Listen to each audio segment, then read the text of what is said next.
ഇന്നത്തെ പ്രധാനപ്പെട്ട വിഷയം എന്ന് പറഞ്ഞാൽ ഇറാനുമായിട്ട് ബന്ധപ്പെട്ട അപ്ഡേറ്റ് ആണ്. ഇറാനും അമേരിക്കയും തമ്മിൽ അമേരിക്ക മാസീവ് ആയിട്ടുള്ള നീക്കങ്ങൾ നടത്തുകയാണ്.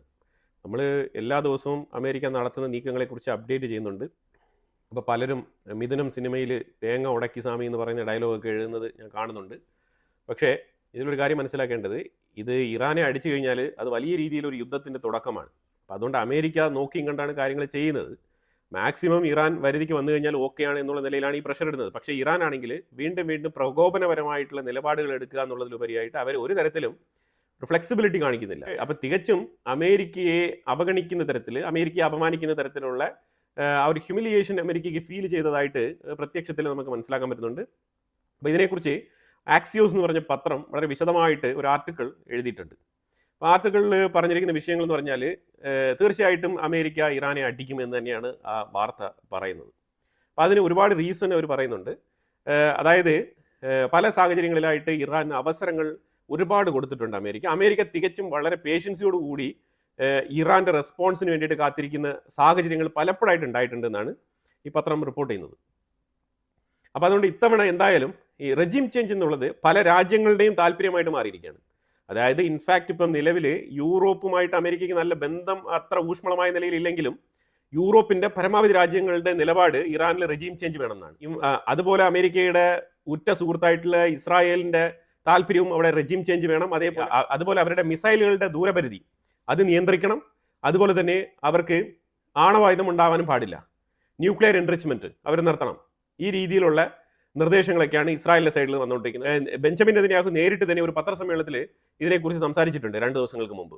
ഒരു ഇമേജൊക്കെ കാണിച്ചിട്ട് ഏതാണ്ട് 90% എൻറിച്ച്ഡ് യുറേനിയം അവർ ഓൾമോസ്റ്റ് തയ്യാറാക്കി വെച്ചിരിക്കുകയാണ്. വളരെ ഷോർട്ട് പീരീഡിൽ തന്നെ അവർ ആണവായുധം നിർമ്മിക്കാനുള്ള സാഹചര്യം വളരെ കൂടുതലാണ് എന്നുള്ള നിലയിലുള്ള സ്റ്റേറ്റ്മെൻറ്റുകളൊക്കെ നെതന്യാഹു തുറന്നു പറഞ്ഞിട്ടുണ്ട്. അപ്പം ഇതിനെ തുടർന്ന് അമേരിക്കയുടെ ഉള്ളിൽ ശക്തമായ രീതിയിൽ ഇടപെടൽ നടക്കുന്നുണ്ട്. പക്ഷേ ഒരു കാര്യം മനസ്സിലാക്കേണ്ടത്, അമേരിക്കൻ ജനങ്ങൾക്ക് കൂടുതലായിട്ട് അമേരിക്ക യുദ്ധത്തിലോട്ട് പോകണം എന്നുള്ള താല്പര്യമില്ല. അതുകൊണ്ടാണ് ഡൊണാൾഡ് ട്രംപ് കുറച്ച് ഉൾവലിഞ്ഞ് നിൽക്കുന്നത്. പക്ഷേ നിലവിലെ അന്തരീക്ഷം എന്ന് പറഞ്ഞാൽ മാസീവായിട്ടുള്ള മൂവ്മെൻറ്റ്, അതായത് ഈ പടക്കോപ്പുകൾ ഇങ്ങനെ മൂവ് ചെയ്യുന്നതിൻ്റെ റീസൺ എന്താണെന്ന് ചോദിച്ചു കഴിഞ്ഞാൽ അത് നമുക്ക് ഒറ്റ വാക്യത്തിൽ അങ്ങനെ ഉത്തരം പറയാൻ പറ്റത്തില്ല. പക്ഷേ പ്രത്യക്ഷത്തിൽ എല്ലാ മാധ്യമങ്ങളും പരക്കെ റിപ്പോർട്ട് ചെയ്യുന്നത് ഒരു യുദ്ധമുനയിലേക്ക് എത്തിയിരിക്കുന്നു എന്നുള്ളതാണ്. ഇവിടെ ഞാനൊരു ഇമേജ് ഡിസ്പ്ലേ ചെയ്യുന്നുണ്ട്. ഇതിനകത്ത് ബ്ലൂ കളറിൽ എവിടെയൊക്കെ റെക്റ്റാങ്കിൾ ഇട്ടിട്ടുണ്ടോ അതിൻ്റെ ഉള്ളിലുള്ളതെല്ലാം അമേരിക്കയുടെ വാർഷിപ്പുകളാണ്. നിങ്ങൾ അതിനകത്ത് ചെറുതായിട്ടൊന്ന് റെഡ് കളറിൽ ഇറാൻ്റെ സ്ട്രേറ്റ് ഓഫ് ഹോർമൂസിൻ്റെ ആ സൈഡിൽ റെഡ് കളറിൽ ഒരു ബോക്സിനകത്ത് കൊടുത്തിരിക്കുന്നതെല്ലാം ഇറാൻ്റെ വാർഷിപ്പുകളാണ്. അവരുടെ വാർഷിപ്പുകളും വാർഷിപ്പുകളുടെ കപ്പാസിറ്റിയും ഇത്രയേ ഉള്ളൂ.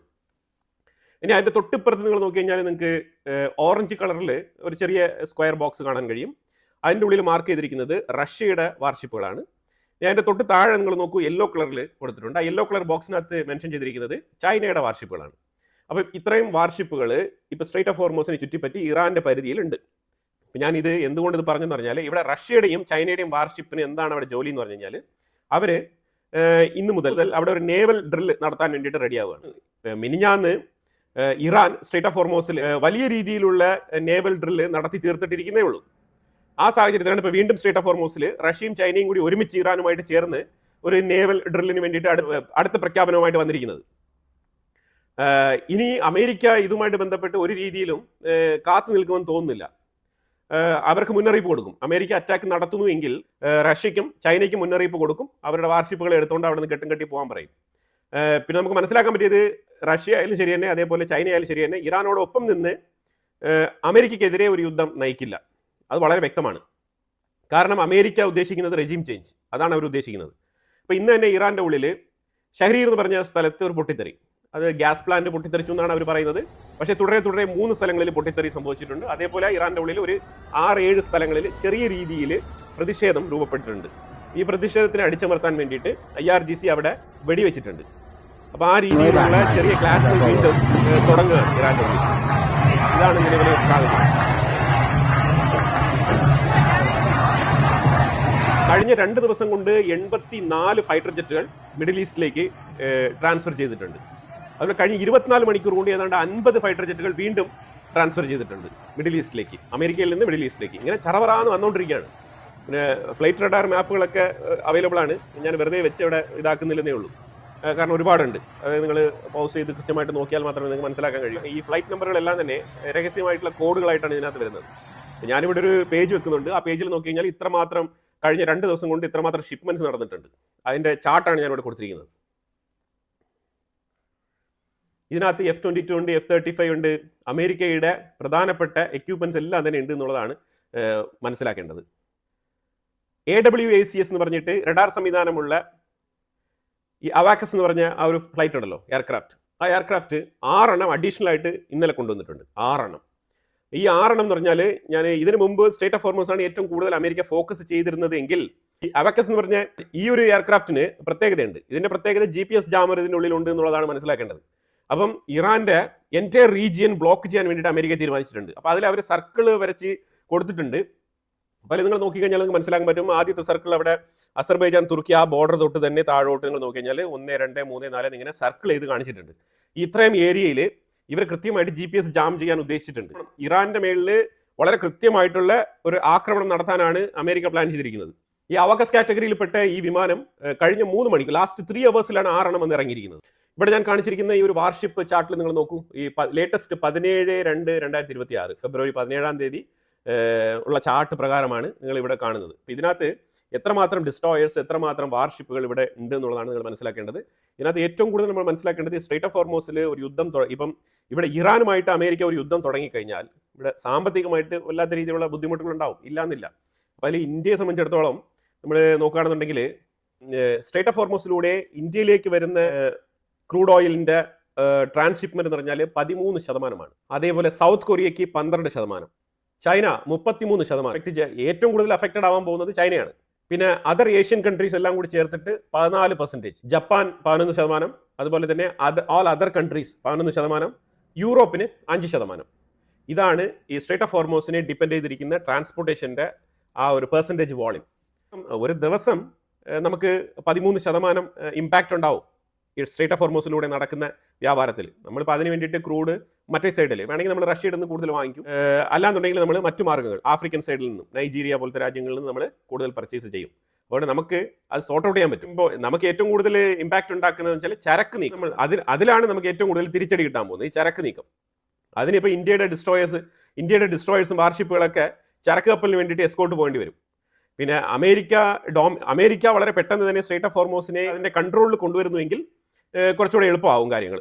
അമേരിക്ക എത്രയും പെട്ടെന്ന് ഈ സ്ട്രേറ്റ് ഓഫ് ഹോർമൂസിനെ കൺട്രോളിൽ കൊണ്ടുവരാനാണ് ശ്രമിക്കുന്നതായിട്ട് പൊതുവിലെ പത്രങ്ങളൊക്കെ അങ്ങനെ തന്നെയാണ് എഴുതുന്നത്. ഈ സ്ട്രേറ്റ് ഓഫ് ഹോർമൂസിൽ ഒരു അൺസർട്ടനിറ്റി ഉണ്ടാകുന്നതിലൂടെ അതിനെ ചുറ്റിപ്പറ്റിയിരിക്കുന്ന ഗൾഫ് രാജ്യങ്ങളിൽ നിന്നും പുറത്തേക്ക് പോകുന്ന എക്സ്പോർട്ട് ലെവൽ ഉണ്ടല്ലോ, ആ എക്സ്പോർട്ട് ലെവൽ അനുസരിച്ച് മിഡിൽ ഈസ്റ്റിലുള്ള ആ സ്ട്രേറ്റ് ഓഫ് ഹോർമൂസിനെ ചുറ്റിപ്പറ്റിയിരിക്കുന്ന രാജ്യങ്ങളിൽ ഉണ്ടാകുന്ന നഷ്ടം, അത് എത്രമാത്രമാണ് അവരുടെ എക്സ്പോർട്ട് ലെവൽ നമ്മൾ നോക്കിക്കഴിഞ്ഞാൽ ഇതിൽ ഏറ്റവും കൂടുതൽ അഫക്റ്റഡ് ആവാൻ പോകുന്ന രാജ്യം Saudi അറേബ്യയാണ്.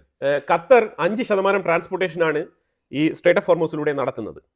UAE 15%, Saudi Arabia 38%, almost 40% Saudi Arabia strait of ഹോർമൂസിനെ ഡിപ്പെൻഡ് ചെയ്താണ് അവരുടെ എൻറ്റയർ ട്രാൻസ്ഷിപ്മെന്റ്.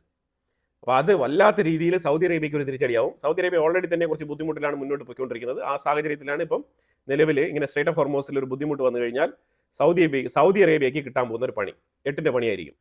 Iraq 22%, Kuwait 9%. 9% ഈ 9% എന്നൊക്കെ പറയുമ്പോൾ കുവൈറ്റിനെ സംബന്ധിച്ചിടത്തോളം ഒരു വലിയൊരു നമ്പറാണ് ശരിക്കും പറഞ്ഞാൽ. കാരണം ആ രാജ്യത്തിന്റെ വലിപ്പം അങ്ങനെയാണല്ലോ. അമേരിക്ക ഈ സ്ട്രേറ്റ് ഓഫ് ഹോർമൂസിനെ അവരുടെ കസ്റ്റഡിയിൽ കൊണ്ടുവരുമെന്നാണ് മനസ്സിലാക്കാൻ പറ്റുന്നത്. അഥവാ യുദ്ധം സ്റ്റാർട്ട് ചെയ്യുന്നുവെങ്കിൽ ഒരുമാതിരിപ്പെട്ട ഗ്ലോബൽ അനാലിസിസ് റിപ്പോർട്ടുകളെല്ലാം പറയുന്നത് ഏതാണ്ട് 75% അമേരിക്ക ഇറാനെ അറ്റാക്ക് ചെയ്യാനുള്ള സാധ്യതയാണ് പ്രവചിക്കുന്നത്. ക്രൂഡ് ഓയിൽ മാത്രം ഏതാണ്ട് 15 മില്യൺ ബാരൽ പെർ ഡേ ആണ് സ്ട്രേറ്റ് ഓഫ് ഹോർമൂസിലൂടെ കടന്നു പോകുന്നത്. 15 മില്യൺ ബാരൽ പെർ ഡേ. ഇതൊരു ദിവസം സ്റ്റോപ്പ് ആയി കഴിഞ്ഞാൽ ഉണ്ടാകുന്ന ഒരു അവസ്ഥയെന്ന് നോക്കൂ. ഗ്ലോബൽ അൺസർട്ടനിറ്റി ചില്ലറയല്ല, വളരെ വലുതാണ്. അതുകൊണ്ടാണ് അമേരിക്ക അടിക്കണ്ട എന്ന് പറഞ്ഞിട്ട് ഇങ്ങനെ നീ ഡീലിലേക്ക് വരൂ എന്ന് വിളിച്ചുകൊണ്ടിരിക്കുന്നത്. പക്ഷേ ഇതിനെ ഒരു ഓപ്പർച്യൂണിറ്റി ആയിട്ട് എടുത്തുകൊണ്ട് ഇറാൻ എന്തോ ലോകത്തിൽ അവരാണ് ഏറ്റവും വലിയ സൊഫിസ്റ്റിക്കേറ്റഡ് ആർമി വെച്ചിരിക്കുന്ന രീതിയിലാണ് അവരുടെ പെരുമാറ്റവും അവരുടെ വെല്ലുവിളിയും. അപ്പോൾ അതുകൊണ്ട് തീർച്ചയായിട്ടും ലോക പോലീസിനെ കയറി വെല്ലുവിളിച്ച് കഴിഞ്ഞാൽ അവരെന്തായാലും രണ്ടിലൊരു കാര്യം തീരുമാനമാക്കും. അത് മാത്രമാണ് ഇപ്പോൾ നമുക്ക് മനസ്സിലാക്കാൻ പറ്റുന്നത്. ആ രീതിയിലുള്ള മൂവ്മെന്റ്സ് ആണ് ഇപ്പോൾ നടന്നിരിക്കുന്നത്. മാർക്കോ റൂബിയോ എടുത്ത് പത്രപ്രവർത്തകർ ചോദിക്കുന്നുണ്ട്. അതായത് ജനീവയിൽ വെച്ചിട്ട് ഒരു ചർച്ച നടന്നല്ലോ, അപ്പോൾ അതിനെക്കുറിച്ച് നിങ്ങളുടെ അഭിപ്രായം എന്താണ്? അപ്പോൾ നിലവിൽ അമേരിക്കയും ഇറാനും തമ്മിൽ ഒരു ടെൻഷൻ എസ്കലേറ്റ് ആവാനുള്ള സാധ്യതയുണ്ടോ എന്ന് ചോദിക്കുമ്പോഴത്തേക്കും മാർക്കോ റൂബിയോ പറഞ്ഞത്, അതായത് സിറ്റുവേഷൻ ഇപ്പോഴും സ്റ്റേബിൾ ആയിട്ടില്ല, ഇപ്പോഴും ഒരു അൺസർട്ടനിറ്റി ഉണ്ട് എന്ന് തന്നെയാണ് മാർക്കോ റൂബിയോ പറഞ്ഞു വെക്കുന്നത്. പുള്ളിക്കാരൻ പറഞ്ഞതിൽ കാര്യമുണ്ട്. കാരണം ഈ ന്യൂക്ലിയർ എൻറിച്ച്മെന്റുമായിട്ട് ബന്ധപ്പെട്ട വിഷയത്തിൽ കൃത്യമായിട്ടുള്ള ഒരു നിലപാട് ഇറാൻ എടുക്കുന്നു. അത് മാറ്റിയും മറിച്ചും തിരിച്ചൊക്കെ സംസാരിച്ചുകൊണ്ടിരിക്കുകയാണ്. ഇതാണ് ഇവരുടെ പ്രധാനപ്പെട്ട പ്രശ്നം. ചർച്ച കഴിയുമ്പോൾ അബ്ബാസ് അരക്ചി ഒരു സ്റ്റേറ്റ്മെന്റ് കൊടുക്കും. ഇറാന്റെ ഉള്ളിൽ വന്നിട്ട് എക്സിക്യൂട്ടീവ് മീറ്റിംഗിലൊക്കെ സംസാരിച്ചിട്ട് അവിടെ ഒരു തീരുമാനമെടുത്തിട്ട് ഇതിനു മുമ്പ് പറഞ്ഞ തീരുമാനത്തിനെ അപ്പാടെ തള്ളിക്കൊണ്ട് ഇവർ പുതിയതായിട്ടൊരു സ്റ്റേറ്റ്മെന്റ് ഇറക്കും. ഇതിപ്പം തുടരെ നടന്നുകൊണ്ടിരിക്കുന്ന ഒരു സംഭവ വികാസമാണ്. എപ്പോഴൊക്കെ ചർച്ച നടക്കുന്നോ ചർച്ച കഴിയുമ്പോൾ പോസിറ്റീവ്, വളരെ പോസിറ്റീവാണ്. ചർച്ച കഴിഞ്ഞ് ഇവിടെ വീട്ടിലേക്ക് വന്നിട്ട് പിറ്റേ ദിവസം രാവിലെ എണീക്കുമ്പോഴത്തേക്കും സ്റ്റേറ്റ്മെന്റ് വേറെയാണ്.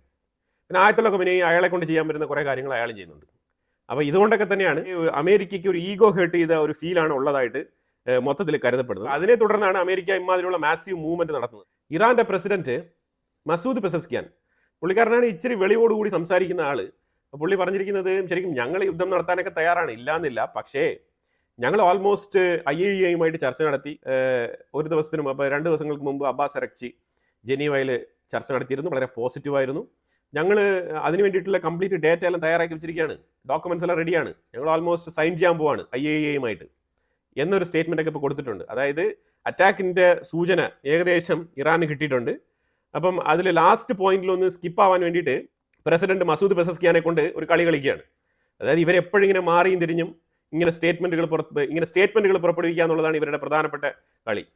ഇപ്പോൾ ഈ അബ്ബാസ് അരക്ചി പോകുന്ന സ്ഥലങ്ങളിൽ എവിടെയും ആ രാജ്യത്തിന്റെ പ്രസിഡന്റ് ഒരു സ്ഥലത്ത് പോലും പ്രത്യക്ഷപ്പെട്ടിട്ടില്ല, ഒരു ചർച്ചയിലും ഈ പ്രസിഡന്റിനെ കൊണ്ടുപോയിട്ടില്ല. ഇത്തരത്തിൽ ജെന്യൂനായിട്ട് അമേരിക്കയുമായിട്ട് സംസാരിച്ച് വെളിവോടുകൂടി തീരുമാനമെടുക്കാൻ കെൽപ്പുള്ള ആൾക്കാരെ മീറ്റിംഗിൽ വിടത്തില്ല.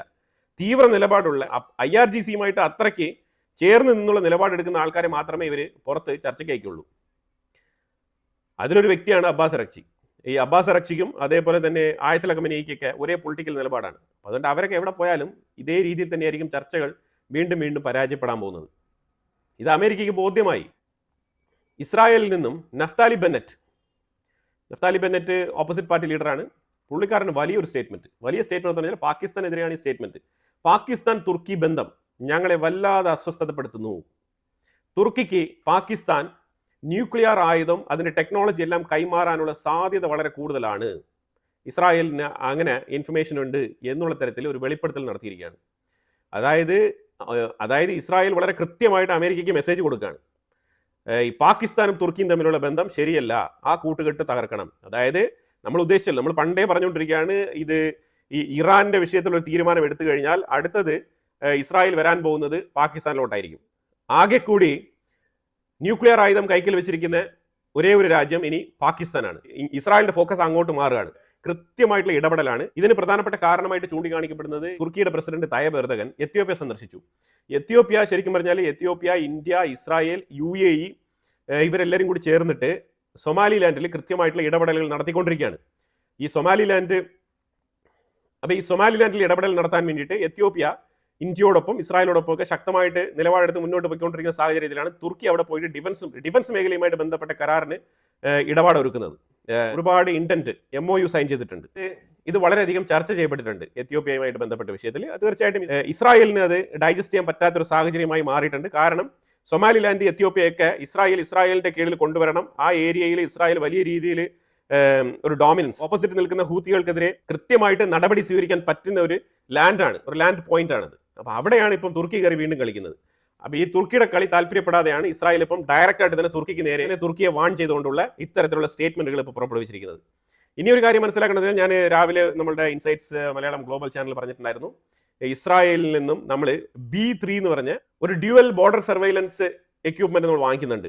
നമ്മളുടെ ബോർഡറിൽ വെച്ചിട്ട് കൃത്യമായിട്ട് പാകിസ്ഥാനെ നിരീക്ഷിക്കും. ഇതിന് ഇസ്രായേലിന്റെ എക്യുപ്മെന്റ് ആണ് ഇപ്പോൾ നമ്മൾ വാങ്ങിക്കുന്നത്. അപ്പോൾ അത് ഇസ്രായേലിന് ഒരു അഡ്വാൻറ്റേജും കൂടിയാണ്. ടെക്നോളജി ട്രാൻസ്ഫറോട് കൂടിയാണ് നമുക്ക് തരുന്നത്. അപ്പോൾ പലതരത്തിലും പാകിസ്ഥാന്റെ തൊട്ടടുത്ത് ഇസ്രായേൽ വരികയാണ്. ഇന്ത്യ ഒരു തരത്തിലില്ലെങ്കിൽ മറ്റൊരു തരത്തിൽ ഇസ്രായേലെ ഹെൽപ്പ് ചെയ്യും. കാരണം നമ്മളുടെ ഒപ്പോണന്റും ഇസ്രായേലിന്റെ ഒപ്പോണന്റും സെയിം ആണ്. ഇപ്പം അത് പാകിസ്ഥാനാണ്. ടാർഗറ്റ് സെറ്റ് ചെയ്ത് കഴിഞ്ഞു. അതുപോലെ റഷ്യ ഉക്രൈനുമായിട്ട് ബന്ധപ്പെട്ട വിഷയത്തിൽ ജനീവയിൽ വെച്ചിട്ട് ഒരു മീറ്റിംഗ് കൂടിക്കാഴ്ച നടന്നിട്ടുണ്ടായിരുന്നു. ഇതിൽ റഷ്യ ഒരു തരത്തിലും പ്രതികരിച്ചിട്ടൊന്നുമില്ല. റഷ്യ ഉക്രൈന് പറയാനുള്ളതെല്ലാം അങ്ങ് കേട്ടോണ്ടിരുന്നു. പിന്നെ ലാൻഡ് സ്വൈപ്പിങ്ങുമായിട്ട് ബന്ധപ്പെട്ട കാര്യത്തിൽ അമേരിക്കയുമായിട്ട് ഓൾറെഡി തന്നെ റഷ്യ നല്ല രീതിയിലുള്ള ധാരണ ഉണ്ടാക്കിയിട്ടുണ്ട്. അപ്പം റഷ്യയ്ക്ക് വേണ്ടി ഇനി തീരുമാനങ്ങൾ എടുക്കേണ്ടത് അമേരിക്കയാണ്, റഷ്യയല്ല. അതുകൊണ്ടാണ് ജസ്റ്റ് പേരിന് വേണ്ടി സെലൻസ്കിക്ക് എന്തൊക്കെ പറയാനുണ്ട് അത് ജസ്റ്റ് ഒന്ന് കേട്ടിട്ട് പോകാൻ വേണ്ടിയിട്ട് റഷ്യയുടെ ടീം അവിടെ വന്നിട്ടുണ്ടായിരുന്നു. സെലൻസ്കി പറയാനുള്ള കാര്യങ്ങളൊക്കെ പറഞ്ഞു. പക്ഷേ അതേസമയം സെലൻസ്കിക്ക് എതിരെ അമേരിക്ക ഒറ്റ ചോദ്യമാണ് ചോദിച്ചത്. അതായത് റഷ്യയുടെ കയ്യിൽ നിന്നും പൈസ വാങ്ങിച്ചിട്ട് അമേരിക്ക ഉക്രൈനെതിരെ നിലപാടെടുക്കുന്നു എന്നുള്ള എലിഗേഷൻ സെലൻസ്കി പറഞ്ഞിട്ടുണ്ടായിരുന്നു. കഴിഞ്ഞൊരു ഒരാഴ്ചയായിട്ട് ഇതാണ് പറഞ്ഞുകൊണ്ടിരിക്കുന്നത്. അതുമായിട്ട് ബന്ധപ്പെട്ട് താങ്കളുടെ അഭിപ്രായം എന്താണ്, എന്തുകൊണ്ടാണ് താങ്കൾ അങ്ങനെ പറഞ്ഞത് എന്നുള്ള ചോദ്യത്തിന് സെലൻസ്കിക്ക് ഉത്തരമില്ല എന്നാണ് മനസ്സിലാക്കാൻ പറ്റുന്നത്. ഉത്തരം കൊടുക്കാൻ കഴിഞ്ഞില്ല. അപ്പോൾ ഈ അവസ്ഥയിലാണ് റഷ്യ ഉക്രൈൻ ചർച്ചയും മുന്നോട്ട് പോകുന്നത്. കുറേ നിർണായകമായിട്ടുള്ള വിഷയങ്ങളാണ് നമ്മൾ വീഡിയോയിൽ പങ്കുവച്ചിരിക്കുന്നത്. ഇതിനെക്കുറിച്ചുള്ള അഭിപ്രായങ്ങൾ കമന്റ് ബോക്സിൽ രേഖപ്പെടുത്തുക. കൂടുതൽ വാർത്തകളുമായിട്ട് അടുത്ത വീഡിയോയിൽ വരാം. Thank you so much.